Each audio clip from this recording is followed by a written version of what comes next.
नमस्कार दोस्तों। आज आपको पता है 42 दिन हो गए हैं लॉकडाउन को। और शायद 6 मई और बुधवार का दिन है।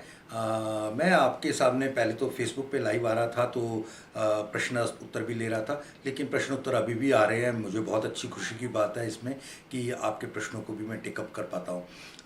दोस्तों, कल शराब के कारण बहुत सारा एक वीडियोस और चर्चा रही कि लोग जो लॉकडाउन में शराब की दुकानें खुली उसके कारण से। और बड़ी हैरानी की बात, बहुत सारी लड़कियां, लेडीज़ और खैर लड़के तो जेंट्स तो थे ही, लेकिन ये सब कुछ क्या है?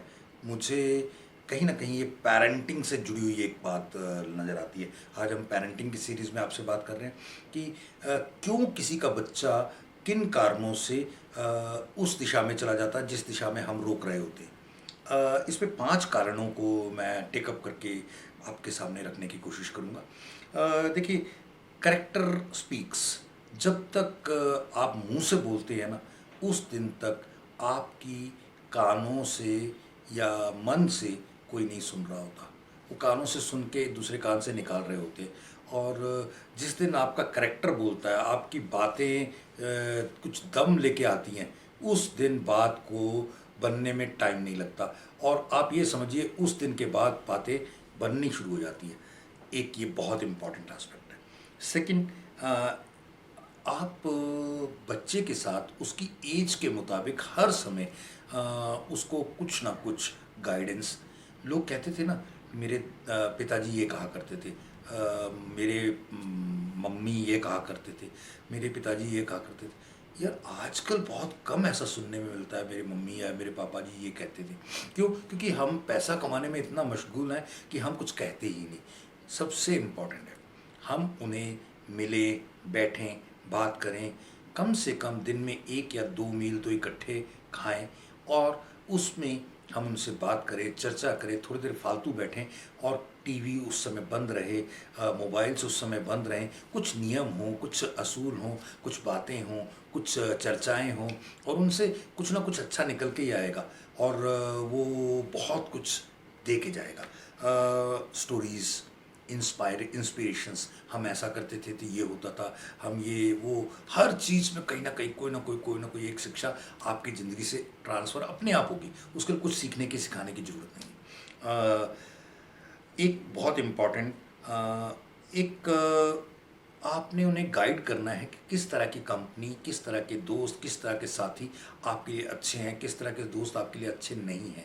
और ये जितनी जल्दी समझ में आ जाए, उतनी जल्दी उसे चीज़ों का एहसास हो जाएगा। मुझे याद है कि मनन ने बताया कि मेरे कुछ दोस्त शराब वगैरह पीते हैं। मैंने उनसे बोला कि यार, तुम उनके साथ रहते हो तो तुम्हें भी कहीं ना कहीं ये आदत लग जाएगी। तो कहता, पापा मैंने अमृत छका हुआ है, मुझे ये आदत नहीं लगेगी। हाँ, मगर ये पक्की बात है, जब कोई ना कोई मौका होता है, वो पी ही रहे होते हैं, मेरे को पता है पीने के लिए ही बुलाया जा रहा है, या तो मैं कभी उनमें शामिल नहीं होता। यानी एक अपने आप एक अंडरस्टैंडिंग उसके अंदर आती आती बनती शुरू हो गई। ये आपके करेक्टर से दूसरे के करेक्टर में अपने आप ट्रांसफ़र होती है। आम तौर पे, कई बार नहीं भी होती, वो एक अलग बात है, लेकिन आम तौर पे ये बातें आपकी कमी या खूबी से निखर के आती हैं। देन एक और चीज़ मैं बताना चाहूँगा कि प्रभु ने हमें ये बच्चे अमानत के तौर पर दिए हैं। अगर हम इनकी अच्छे से परवरिश कर रहे हैं ना, तो प्रभु को इस बात का गर्व होता है कि मेरे बच्चे को, मेरी दी हुई अमानत को मेरे इस सेवक ने बहुत अच्छे से निभाया, और वो हमें इस बात से खुश होकर कुछ ना कुछ अच्छा जीवन देता है।